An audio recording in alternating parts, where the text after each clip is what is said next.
Vous écoutez Radio France Internationale et c'est un excellent choix, comme dirait Zéphirin Quadio. Il est minuit 30 à Paris, 22h30 à Ouagadougou. Afrique Soir en l'occurrence, présenté par Zéphirin Quadio. Bonsoir Zéphirin. Bonsoir Adrien, bonsoir à tous. Au sommaire de cette édition, au Burkina Faso, première réaction du CDP à l'arrestation de Luc Adolphe Tiao, dernier Premier ministre de Blaise Compaoré. Vous entendrez Juliette Bonkungu, membre du Haut Conseil du parti de l'ex-président burkinabé. Le Burkina toujours, où on a rendu hommage ce matin aux victimes du putsch manqué du 16 septembre 2015. Cérémonie dans une atmosphère tendue avec les familles des victimes qui attendent toujours que justice soit faite. On y revient plus longuement juste après le journal avec l'invité de la rédaction, l'avocat Guy Hervé Cam, porte-parole du mouvement Balai Citoyen, mouvement en pointe dans la chute de Blaise Compaoré en 2014. Également à la une de cette édition, de nouvelles arrestations de militants de la société civile en RD Congo. Le docteur Denis Mukwege dénonce des arrestations qui interviennent malgré les mesures de décrispation promises par le pouvoir. Nous irons aussi au Zimbabwe où la répression s'accentue sur fond de reprise de la contestation. À la veille d'une nouvelle vague de manifestations prévue ce samedi, la police a interdit tout rassemblement pour une période d'1 mois. Oui, l'ancien Premier ministre Luc Adolphe Tiao arrêté ce vendredi après-midi à Ouagadougou, dernier Premier ministre de Blaise Compaoré. Il venait de rentrer dans déplacement en Côte d'Ivoire pour répondre à une convocation de la gendarmerie dans le cadre de l'enquête sur la répression de l'insurrection d'octobre 2014. Selon le ministère de la Justice, il est accusé de coups et blessures volontaires, complicité de coups et blessures involontaires, assassinat et complicité d'assassinat. Écoutez la réaction ce soir de Juliette Bonkungu, membre du Haut Conseil du CDP, le parti de l'ex-président Blaise Compaoré. Je suis très attristée par cette arrestation, mais en tant que juriste, je sais que inculpation, ça ne veut pas dire culpabilité. Et je souhaite simplement que les règles internationales et nationales en matière de procédure et de justice puissent être respectées. Mais je voudrais quand même souligner le courage de Luc Adolphe Tiao, parce qu'on n'a pas lancé un mandat d'arrêt contre lui. C'est lui-même, après l'interpellation des 16 de ses ministres, qui a pris la décision de rentrer et puis faire face à son destin. Donc, je suis profondément attristée parce que, actuellement, c'est un certain nombre de cadres d'expérience qui sont rendus indisponibles par toutes ces interpellations. Et ma foi, je pense que c'est triste pour le pays. Voilà, Juliette Bonkungu, membre du Haut Conseil du CDP, le parti de l'ex-président Blaise Compaoré, interrogé par Florence Maurice. Et l'actualité au Burkina Faso, je vous le disais en titre, c'est aussi la cérémonie d'hommage aux victimes du putsch manqué du 16 septembre 2015. Pour rappel, cette tentative de putsch contre le gouvernement de la transition avait fait 15 morts et de nombreux blessés. Les familles des victimes attendent toujours que justice soit faite. Du coup, ce vendredi matin, la cérémonie d'hommage s'est déroulée dans une atmosphère plutôt tendue. Reportage Yaya Boudani. Personne ne parle. Laissez-les tranquille. L'atmosphère était tendue au cimetière municipal de Gounguen à Ouagadougou, alors que le Premier ministre et le président de l'Assemblée nationale déposaient des gerbes de fleurs sur les tombes des victimes du coup d'État manqué de septembre 2015. Des parents de victimes et blessés exprimaient leur mécontentement au fait qu'ils n'aient pas été associés à la cérémonie. Pour le Premier ministre burkinabé Paul Kabatiba, la patrie n'oubliera jamais ceux qui ont consenti le sacrifice suprême. Le sang qui a été versé a permis donc que le Burkina Faso retrouve la paix, que le Burkina Faso retrouve la liberté, que le Burkina Faso retrouve la démocratie. Selon Salifou Diallo, président de l'Assemblée nationale, le sacrifice des martyrs doit permettre aux Burkinabés de fonder une nation. Les jeunes qui sont tombés ne sont pas sortis pour tel ou tel parti politique, mais ils sont sortis pour la liberté, pour dire non au retour de la dictature. Donc je dirais que ces 10 fils tombés à la face du monde ont sauvé non seulement les acquis démocratiques au Burkina Faso, mais ont donné une leçon de courage, d'oser lutter à tous les enfants d'Afrique. Les parents de victimes et certains blessés ont dénoncé le retard dans le traitement judiciaire de l'affaire. Ils ont refusé de participer à une rencontre avec le chef du gouvernement. Du coup, celle-ci a été annulée. Yaya Boudani, Ouagadougou, RFI. Tu peux pas t'enrichir dans le dos de ces morts-là. Et le putsch manqué de septembre 2015, on y revient plus longuement juste après le journal avec l'invité de la rédaction. Et l'actualité africaine de ce vendredi, c'est également la République démocratique du Congo, où le dialogue national est censé s'achever ce samedi. C'est le souhait en tout cas du facilitateur Edem Kodjo. Ce vendredi, le travail en commission a pris du retard, ne permettant pas de clore les débats. 2 commissions, sécurité, confiance, équité, ont terminé leurs travaux et leurs recommandations ont été adoptées en plénière, comme par exemple veiller au caractère apolitique des services de sécurité ou faire un comité de suivi du dialogue national, mais ça coince au niveau du calendrier électoral et remaniement de la commission électorale. Et c'est dans ce contexte qu'on a appris de nouvelles arrestations de militants de la société civile. Totoro Mukange, le président de l'Union des jeunes congolais pour le changement, membre du mouvement Le Chemin de la Paix, parrainé par le docteur Denis Mukwege, a été arrêté ce matin à son domicile par la police. Mais il n'est pas le seul. Hier, 15 autres membres de ce mouvement qui participaient à une réunion de sensibilisation aux manifestations politiques et actions non violentes dans une église du quartier populaire de Lamba à Kinshasa ont été également arrêtés à l'issue de cette rencontre, tout comme le pasteur qui accueillait la réunion. Le docteur Denis Mukwege dénonce donc le fait que ces arrestations aient pu avoir lieu, alors même que le pouvoir avait promis des mesures de décrispation et de réouverture de l'espace politique. On l'écoute. C'est regrettable que la poursuite de la répression, la restriction de l'espace de liberté d'expression de parole puisse continuer malgré toutes les promesses faites avant le dialogue. Apparemment, c'était un faux semblant et ça, c'est regrettable que les jeunes, tout simplement, cherchent à s'exprimer, puissent être réprimés de cette façon. Selon vous, ces jeunes ne se sont rendus coupables de rien d'illégal ? Notre Constitution prévoit cette liberté de se réunir, de s'exprimer, et donc il n'y a rien de coupable lorsque les jeunes s'expriment par rapport à une situation politique dans leur pays et qui malheureusement engage leur avenir. Le docteur Denis Mukwege, joint par Lisa Vesterov. Le Gabon à présent, toujours dans l'attente de la décision de la Cour constitutionnelle après la victoire contestée d'Ali Bongo à la présidentielle du 27 août dernier. De nombreux Gabonais redoutent aujourd'hui de nouvelles émeutes. Pour rappel, lors de l'annonce des résultats provisoires le 31 août dernier, des émeutes d'une violence inédite s'étaient produites. L'opposition avait fait état d'au moins 50 morts. Les autorités avaient avancé le chiffre de seulement 3 morts et une centaine de blessés. Mais pour tous ces blessés, la vie a basculé brutalement. Il faut encore se soigner avec tous les désagréments que cela génère. Nos envoyés spéciaux à Libreville, Richard Rifono et Karine Franck, ont rencontré un jeune manifestant blessé lors des émeutes post-électorales. Peter marche difficilement, il peut à peine s'asseoir. Sur son ventre et son bras gauche, de gros pansements. Il a reçu des éclats de grenaille. Lorsque je suis arrivé à l'hôpital, j'avais 5 de tension.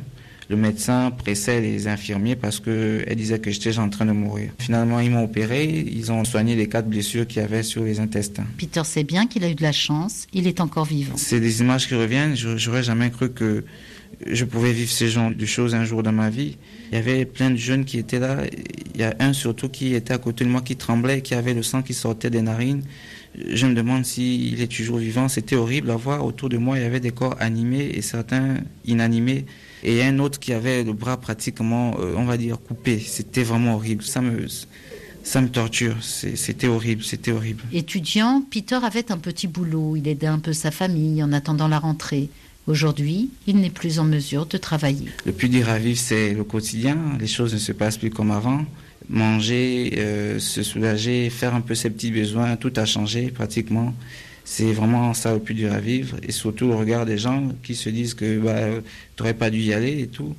Donc voilà, c'est très difficile au quotidien. Richard Rifono, Karine Franck, Libreville RFI. Direction le Zimbabwe, là-bas, alors que l'opposition s'apprête à manifester ce samedi à Harare contre le régime du président Robert Mugabe, la société civile accuse le gouvernement d'intimider ses militants par la violence. La société civile accuse très précisément le gouvernement d'avoir enlevé un de ses leaders cette semaine à Harare. Depuis plusieurs semaines, ce pays en très grande difficulté économique est agité par des mouvements de contestation et la police a interdit tout rassemblement pour pour 1 mois. Décision annoncée mardi dernier et entrée en vigueur ce mardi. Ce vendredi plutôt. Les explications d'Alexandra Branjon, notre envoyée spéciale dans la région. Selon Tadjamouka, un des mouvements derrière la contestation, un de leurs militants a été enlevé cette semaine et sévèrement battu. Il s'agit d'un des leaders de la société civile, Silvanos Mudzova. Selon Promis Mkwana, porte-parole du mouvement, Mudzova a été enlevé chez lui mardi soir par 6 hommes non identifiés.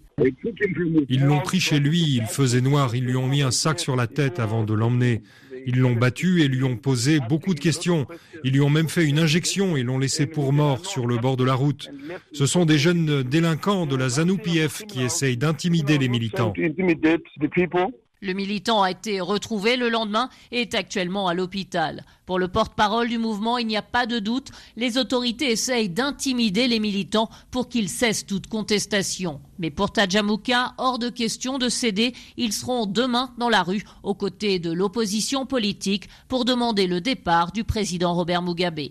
Alexandra Branjon, Johannesburg, RFI. Le nombre de Sud-Soudanais ayant fui leur pays dévasté par la guerre a désormais dépassé le million. Un flot de réfugiés gonflé par de nouveaux combats début juillet dans la capitale Djouba. C'est un bilan établi par le Haut Commissariat aux réfugiés de l'ONU.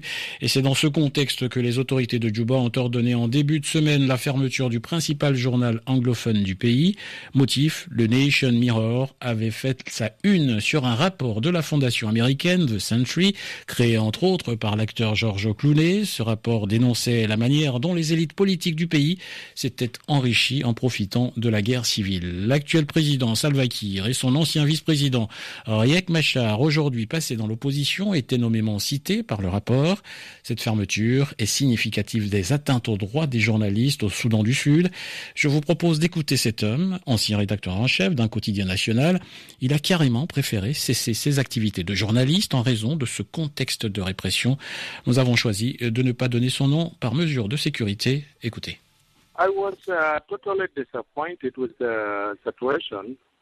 J'ai été totalement dépité par ce qui s'est passé. Le régime est en train d'enfermer les médias dans un mur de silence.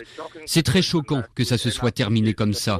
Le journalisme devient une prison de silence au Soudan du Sud.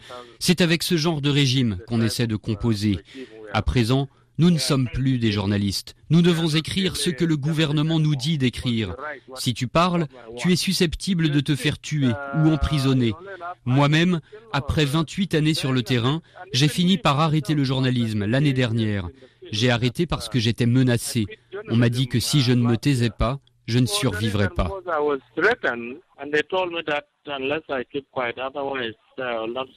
Voilà, témoignage recueilli par David Bachet. Puis on l'apprend ce soir en Somalie, 2 humanitaires de l'organisation Médecins sans frontières Espagne ont été libérés mercredi dernier par leurs kidnappeurs. Les 2 femmes, une femme médecin espagnole et une infirmière argentine, avaient été enlevées près de Bosaso dans le Puntland le 26 décembre dernier.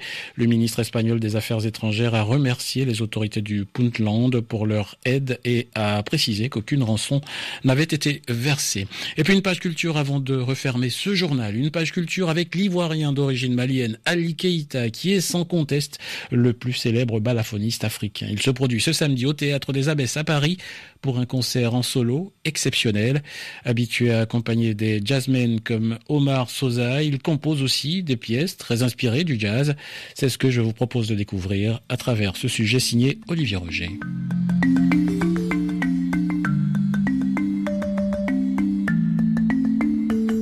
Ali Keïta porte un nom princier et exerce pourtant la profession de griot, une particularité héritée de ses ancêtres qui ont abandonné le statut de noble pour devenir troubadour au fil des migrations en Afrique de l'Ouest.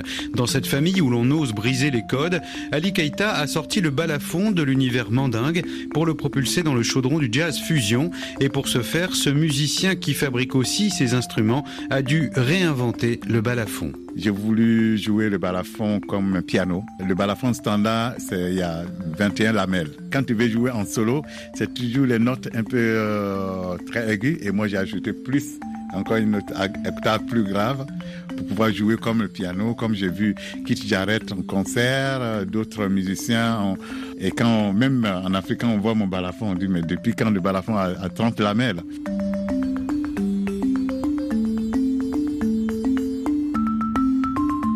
Ali Keïta ne se contente pas d'accompagner les autres, il compose, écrit sa musique, toujours en quête de nouvelles influences. Après avoir frotté son balafon au piano, aux percussions brésiliennes et aux guitares, il travaille actuellement avec un joueur Daewoo, le violon chinois, en quête de nouvelles frontières pour le xylophone africain. Voilà, c'est sur ces notes de balafon que nous refermons ce journal. Notes de balafon proposées par Ali Keïta et Olivier Roger. Mais à minuit 46 bientôt à Paris, Afrique Soir, ça continue avec à suivre le journal des sports de Philippe Zigraf, les meilleurs moments d'appel sur l'actualité avec Juan Gomez. Mais tout de suite, l'invité de la rédaction. Et retour, comme promis, au Burkina Faso, il y a tout juste un an, le RSP, le régiment de sécurité présidentielle, tentait un coup d'État en prenant en otage le président de la transition, le Premier ministre et certains ministres. La rue, soutenue par une partie de l'armée, s'était opposée à cette tentative de putsch. Pour rappel, ce coup d'État avorté avait fait une quinzaine de morts et depuis, plus de 80 personnes, dont le général Diandéré ou l'ancien ministre des Affaires étrangères Djibril Bassolé, ont été arrêtés pour leur implication présumée à des degrés divers. Mais le procès du putsch se fait toujours attendre. Pour en parler, l'invité d'Afrique Soir, Guy Hervé-Cam, avocat et porte-parole du mouvement Balai Citoyen. Mouvement, je vous le rappelle, en pointe dans la chute de Blaise Compaoré en 2014 et contre le putsch avorté de septembre 2015, répond aux questions de Pierre Pinto. Guy Hervé-Cam, bonjour. Bonjour. Un an après le putsch avorté, 85 personnes ont été à ce jour inculpées, mais on attend toujours le procès. Est-ce que la justice est trop lente ? Je pense que le problème ne se pose pas en termes de savoir si la justice est trop lente ou pas, parce que pour un dossier aussi important que cela, ça peut arriver. Mais si elle procède bien ou pas, je pense que c'est ça la question fondamentale et c'est ça aussi notre inquiétude.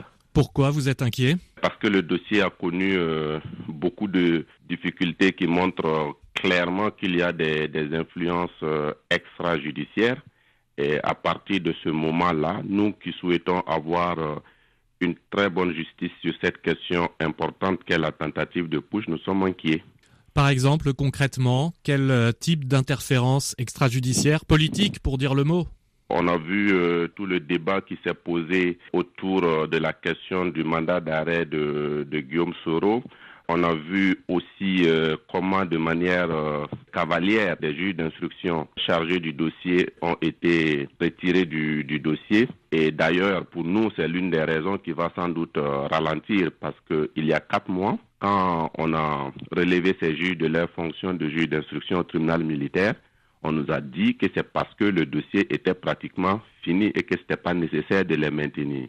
Maintenant, jusqu'à aujourd'hui, le juge d'instruction procède toujours à des nouvelles auditions et on se rend compte que c'est certainement pas la vraie raison qui nous a été donnée. Peut-être que ces juges qui ont été enlevés étaient trop indépendants. Vous évoquiez tout à l'heure le cas de Guillaume Soro. Est-ce que la diplomatie l'a emporté sur la justice ? Non, la diplomatie ne l'a pas emporté. La diplomatie l'aurait emporté si la question avait été réglée par des voies diplomatiques. Mais là, il y a eu manifestement une intrusion du politique dans la justice et ça, c'est tout à fait déplorable.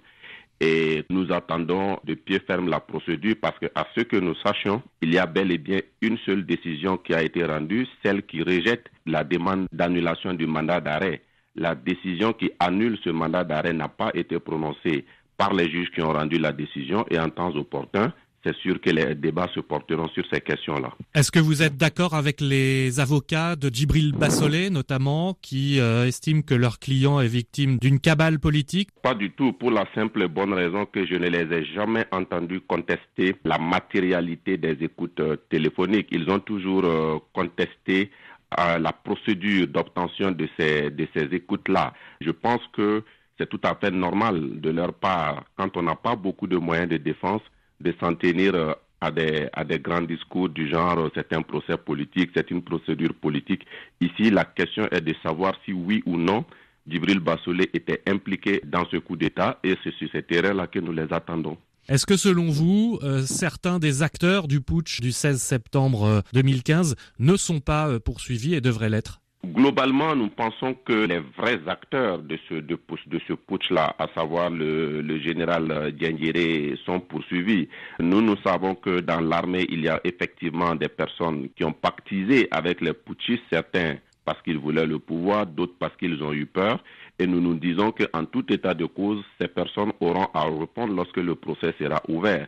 On peut traîner tout le temps qu'on veut, mais ces personnes auront à répondre. Ils sont toujours là, ils sont toujours dans les sillages de l'armée, mais ils auront à répondre un jour. Nous pensons à tous les militaires qui sont impliqués dans le putsch. Nous n'avons pas en fait toutes les précisions, mais nous savons pertinemment que le putsch a été préparé, a été organisé, et que quand on voit comment au niveau du gouvernement on est frileux sur ce dossier, nous disons qu'il y a certainement des non-dits. Et est-ce que le fait que le président de la République soit également ministre de la Défense ne pose pas un problème en termes de justice militaire, justement ? Ça pose un problème de façon générale que le président de la République soit ministre de la Défense, mais évidemment, sur la question de la justice, ça pose un problème parce que le président est le chef de l'exécutif, mais il est, en ce qui concerne la justice militaire, le chef du parquet et il a d'énormes pouvoirs en tant que président. Nous pensons que c'est justement une des plaies de la justice militaire qui fait que nous pensons que de toute façon,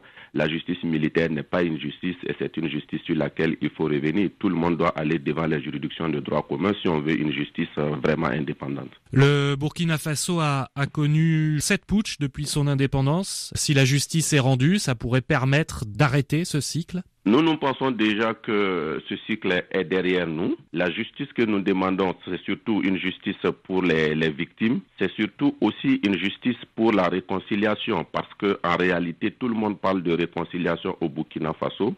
Mais il est clair que sans une justice, sans des responsabilités situées, il ne peut jamais avoir de réconciliation. Mais à la date d'aujourd'hui, nous ne pensons plus qu'un coup d'État est encore possible. Le peuple burkinabé a démontré qu'il veut tourner cette page et se consacrer sur les questions de développement. Guy Hervé Cam, merci beaucoup. Voilà, l'avocat Guy Hervé Cam, porte-parole du mouvement Balai Citoyen, répondait aux questions de Pierre Pinto. Merci de rester à l'écoute de RFI. Il est minuit 52 à Paris, Afrique Soir à suivre, le journal des sports présenté par Philippe Zigraf. En football, un peu plus de 5 mois après son match amical face au Cameroun à Nantes, l'équipe de France sera opposée à une autre sélection africaine et pas n'importe laquelle, la Côte d'Ivoire, le 15 novembre prochain. Dans le nord de la France, ce sera la deuxième confrontation entre les deux pays. Explication d'Olivier Pron. Ce sera à Lens, au stade Bollaert, qui affichera sans doute complet, on l'espère, pour une affiche entre vice-champion d'Europe et champion d'Afrique. La France 8e au classement FIFA, face à la Côte d'Ivoire, 34e, mais première nation du continent. La dernière et unique confrontation entre les deux sélections date d'août 2005. Les Bleus s'étaient imposés 3-0 sur des buts de William Gallas, de Thierry Henry et d'un certain Zinedine Zidane. Ce n'est pas anodin, car cette rencontre était celle du retour en bleu de Zizou, de Claude Makelele et de Lilian Thuram, après une période de pré-retraite. Moins d'un an plus tard, ils étaient en finale du Mondial 2006. Cette fois, c'est au cœur des qualifications pour le Mondial 2018 que ce match va avoir lieu. Les hommes de Didier Deschamps affronteront la Suède quelques jours plus tôt. Ceux de Michel Dussuyer joueront eux au Maroc. Ce match, France-Côte d'Ivoire, avait été initialement prévu le 31 mai dernier à Nantes, mais les règles FIFA de jour et de nombre maximal de kilomètres à parcourir entre deux matchs avaient contraint les Ivoiriens à changer de programme. Et c'était finalement le Cameroun qui était venu aider l'équipe de France à préparer l'Euro. France-Côte d'Ivoire à Lens le 15 novembre, un match que vous pourrez bien sûr suivre en direct et en intégralité sur RFI. Notez déjà le rendez-vous de ce match amical. Ce France-Côte d'Ivoire sera le 24e match officiel de la France contre une sélection africaine. Le premier, c'était en 1978 contre la Tunisie. Les Bleus ont déjà rencontré 10 pays africains en match amical ou en compétition. Le feuilleton Emmanuel Adebayor à Lyon se poursuit. L'international togolais était à Lyon ce vendredi pour y passer la traditionnelle visite médicale. Il se serait déjà mis d'accord sur un salaire et la durée du contrat. Reste un dernier palier à franchir, l'entraîneur. Bruno Genesio est certes intéressé par le profil d'Adebayor, mais il veut prendre le temps de la réflexion. Les deux hommes se sont longuement rencontrés pour discuter. Genesio avait beaucoup de questions à poser à Adebayor. « Je veux tout savoir du joueur et de l'homme », avait-il dit. Sachant que Lyon vient de recruter un tout jeune et prometteur attaquant qui joue au même poste. Donc, à suivre. La Ligue 1 justement avec le coup d'envoi de la 5e journée et la promenade du Paris Saint-Germain sur le terrain de Caen. Victoire 6-0 avec un quadruplé du joueur le plus critiqué en ce début de saison, Edinson Cavani. 4 buts en une mi-temps, la première. Lucas et Augustin ont inscrit les 2 autres buts du PSG. Le football toujours avec le coup d'envoi ce vendredi des demi-finales allées des Coupes d'Afrique de clubs en Ligue des Champions. Zamalek a pris une belle option pour la qualification en dominant les Marocains du WAC. 4-0 à Alexandrie. But de Chikabala, 4e minute. Eyman Efni au quart d'heure de jeu. Puis de Bassem Morsi à la 49e avant un penalty inexistant, transformé par Mostafa Fati à la 78e minute. Match retour samedi prochain à Casablanca. L'autre demi-finale opposera ce samedi en Zambie Zesco United au sud-africain des Mamelodi Sundowns. On jouera également les demi-finales allées de la Coupe de la Confédération. Ce samedi, choc alléchant entre les Tunisiens de l'Étoile du Sahel et les Congolais du tout-puissant Mazembe. Avec un défenseur très motivé, Jo Issamam Peko. À 27 ans, l'ancien joueur de l'ASV Club et de Cabus Corp disputera sa toute première demi-finale de Coupe d'Afrique de club. Pour moi, c'est un rêve parce que depuis que j'ai commencé ma carrière, c'est la première fois que j'ai atteint ce niveau de la compétition jusqu'à demi-finale. Je suis très prêt pour affronter ces matchs, aller ici. C'est un grand match pour moi, je suis sérieux, je travaille dur. C'est ça vraiment ma détermination pour ces matchs. Mon souhait, c'est que je donne encore une passe décisive pour mon équipe. Pourquoi pas que je marque un but à ces matchs, c'est mon souhait. Propos recueillis par Pascal Mwangala à Sousse. La deuxième demi-finale ce dimanche, le derby du Maghreb entre les Algériens de Béjaïa et les Marocains du FUS de Rabat. Un journal des sports servi par Philippe Zigraf. Voilà, c'est la fin de cette édition d'Afrique Soir. À la coordination, Léonard Vincent, assisté de Cécile Périllard, à la réalisation Wafanour.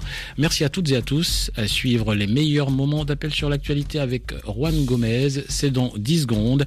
Je vous souhaite de passer une excellente nuit à l'écoute de RFI.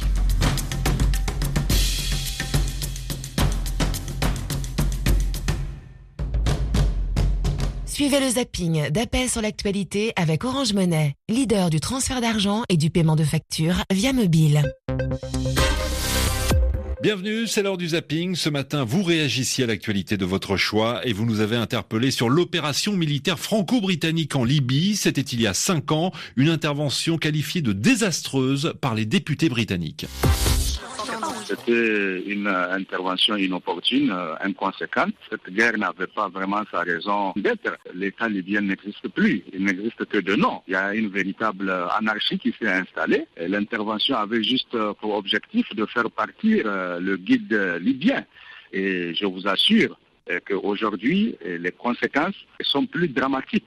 Cette guerre qui a été imposée par les Occidentaux a des conséquences néfastes pour l'Afrique tout entière. Quand on intervient dans une situation comme ça, il faut intervenir pour les bonnes raisons. C'est qu'à la base, si on était resté sur la protection des civils contre le régime en place, ça aurait été une bonne chose. Sauf qu'après, ça a dévié vers autre chose qui n'avait complètement rien à voir. C'était dans l'élimination de Kadhafi qui, pour moi, n'était pas la solution. Ce qu'on oublie, c'est que Kadhafi, c'était un peu le penseur de ce système. Et à partir du moment où on élimine le penseur, il faut penser à l'après. Et je pense qu'on a éliminé le penseur sans penser à l'après. On a laissé la Libye livrée à elle-même sans tirer les conséquences de l'intervention. En Afrique du Sud, le président Zuma a enfin remboursé les 450 000 € qu'il devait à l'État. Il faut appliquer le principe d'une faute avouée est à moitié pardonnée. Le président Zuma a commis une faute. Il a décidé de rembourser et il rembourse. À ce moment-là, l'opposition, telle qu'elle se comporte, elle va au-delà du juridisme. Ce n'est pas normal. Lorsque quelqu'un vient accepter de rembourser, acceptons-le et mettons fin au débat. Sauf si on a un projet derrière. Au Burkina Faso, l'ex-premier ministre de la Transition fait l'objet d'un mandat d'arrêt international. Je n'ai rien contre la volonté de la justice d'entendre qui elle veut. Le lieutenant-colonel Sida qui a été bombardé général a eu du mérite, mais n'est pas blanc comme neige. C'est normal qu'il puisse se présenter devant la justice. Et puis un déserteur, il doit être poursuivi. Ça, c'est connu. Et pendant qu'on parle de mandat d'arrêt, quels sont devenus les mandats d'arrêt là? C'est contre Blaise Compaoré qui est en Côte d'Ivoire, contre Guillaume Soro. Il y a plein de personnes qu'on doit pouvoir entendre. Et lundi, nous lancerons le débat sur le scandale des carburants toxiques vendus en Afrique. 33 9 693 693 70. Venez participer à la course Enfants sans cancer le 25 septembre prochain au domaine national de Saint-Cloud. Cet événement permet de récolter des fonds pour la recherche contre le cancer des enfants. De nombreux chercheurs, médecins, personnalités, ainsi que le parrain de l'association Christophe Dominici seront présents. Vous pourrez ainsi courir 5 km, 10 km ou marcher 5 km, le tout dans une ambiance festive et solidaire. Alors inscrivez-vous vite sur www.enfantsanscancer.fr.